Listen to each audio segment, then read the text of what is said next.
Yeah, I know you saw the title. Don't buy a Tesla unless. And I'm going to tell you why. Because if you're living in an apartment complex and don't have a house where you can plug up, or if your apartment complex doesn't have a charging station, because some of them do, it's a really annoying because what you're going to have to do is you're going to have to plan it out, which is fine, but it gets annoying because sometimes you may be running a little bit late, or maybe you didn't wake up that extra 25 minutes to an hour, or maybe you get to the supercharging stations and it's freaking packed. There's a line. So now, even if you did schedule the time of how long it would take to charge and stuff to get to work, you have to now wait for a spot and still charge. So you might not even be able to fill it up or where you want to, however you want to have it done, where you want to have it. Like, say, for instance, your goal is 80%, right? They say keep it at 80% for the health of the battery. You may not even do that. If you're at 20%, you may only get to 30% because of now you had to wait. And also, too, you now have to also wait for it to charge.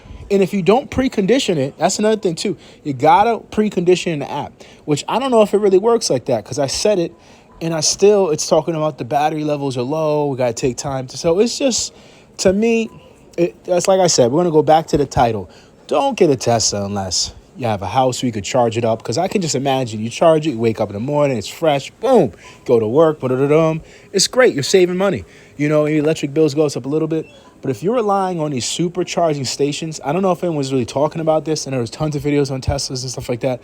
But the thing with the supercharging stations, it kind of adds up as gas because, you know, if you're going to fill it all the way up during peak hours, which typically most people are up during peak hours, they discount the rates. That's another thing, too. So they're manipulating the rates, you know, by the traffic and stuff like that and all the algorithms they must have set up, you know, is my guess.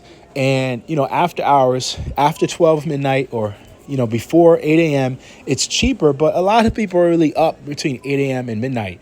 And that's where you're going to pay that 40 to 50 cents per kilowatt, which comes out to like $20, $30 to fill up your car.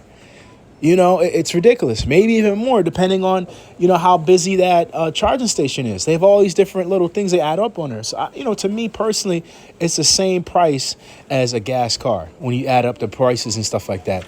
It's literally the same thing. So, just some things to think about, and I got some more stuff to say.